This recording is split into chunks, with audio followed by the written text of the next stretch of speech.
All இது Saturday எடுக்கிற video. இன்றைக்கி வந்து மாமா வீட்டுக்கு கொஞ்சம் நேரம் போயிட்டு அதுக்கப்புறம் நிறைய ரிலேட்டிவ்ஸ்லாம் பார்க்க வேண்டியது இருந்தது. அவங்களெல்லாம் பார்த்துட்டு வரலான்னு சொல்லி காலையிலே ஏர்லியராகவே கிளம்பிட்டோம்.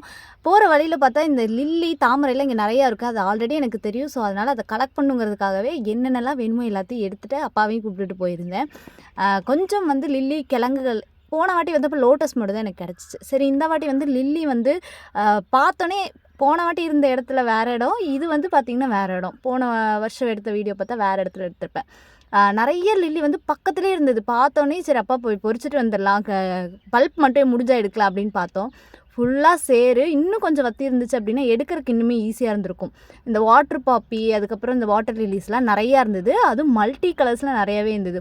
நிறைய ஒயிட் வித் பிங்க் வந்து நிறைய பல்ப்ஸ் வந்து இருந்துச்சு. ஆனால் வந்து ரொம்ப வந்து என்னால் எடுக்க முடியல. ஏன்னா காரை இது வந்து எனக்கு கிடைக்கும்னு எனக்கு தெரில. மெயின் இதில் வந்து காரை வந்து பார்க் பண்ணியிருந்தோம். அண்ட் இதுவே யாரோட குளம்னு எங்களுக்கு தெரியாது. ஒரே ஒரு பாட்டி வந்து கேட்டாங்க, இதே எதுக்கு பிடுங்குறீங்க அப்படின்னாங்க. இல்லை வளர்க்குறக்காக பிடுங்குறோம் அப்படின்னு சொல்லியிருந்தேன்.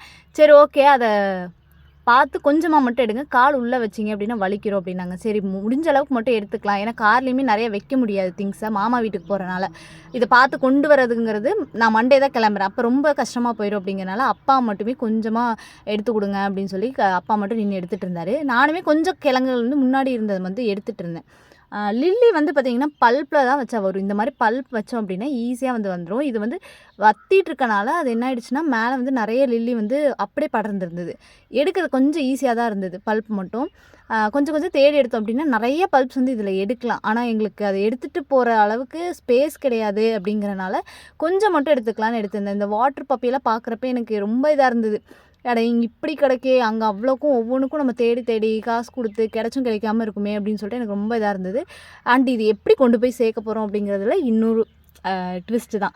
ஏன்னா இங்கேருந்து நம்ம எடுத்துகிட்டு போய் நம்ம மண்டே தான் இங்கேருந்து கிளம்புறோம். இன்றைக்கி வந்து சாட்டர்டே அப்படிங்கிறப்ப ரொம்ப டேஸ் வந்து டிலே இதை நம்ம அங்கே போகிறோம் அப்படிங்கிறப்ப எனக்கு அது பத்திரமா இருக்குமாங்கிறது வந்து ரொம்ப இதாக இருந்தது. அங்கேருந்து எடுத்துகிட்டு சரி கொஞ்சம் ஷாப்பிங் இருந்தது, ட்ரெஸ்லாம் கொஞ்சம் எடுக்க வேண்டியது இருந்தது. அதெல்லாம் எடுத்துகிட்டு எனக்கு வந்து ஒரு கடையில் கரும்பு ஜூஸ் ரொம்ப பிடிக்கும். எப்போ வந்தாலும் அங்கே குடிப்பேன். இன்றைக்கும் அங்கே போய் நின்று ஒரு குட்டி பையன் தான் போட்டு கொடுத்துருந்தான். ரொம்ப சூப்பராக இருந்தது. யாருக்காவது இங்கே இருந்தீங்க அப்படின்னா இங்கே குடிச்சு பாருங்க, ரொம்ப சூப்பராக இருக்கும். அண்ட் பர்ச்சேஸ்லாம் முடிக்கிறப்ப 3 ஆகிடுச்சு. ரொம்ப பசி எடுத்துருச்சு. சரி ராவுத்தர் பிரியாணி வந்து பக்கத்தில் இருந்தது அப்படின்னு சொல்லிட்டு அங்கே சாப்பிட்லான்னு போயாச்சு. ரொம்பலாம் நல்லால, ஓரளவுக்கு சுமாராக இருந்தது. கடைசியாக இங்கே ஃபைனல் டச்சாக ஒரு பாயசம் கொடுத்தாங்க. ரொம்ப ரொம்ப சூப்பராக இருந்தது. பிரியாணியை விட பாயசம் தான் எனக்கு இந்த கடையில் பிடிச்சிருந்தது. இன்னொரு விளாகில் பார்க்கலாம். பாய் பாய்.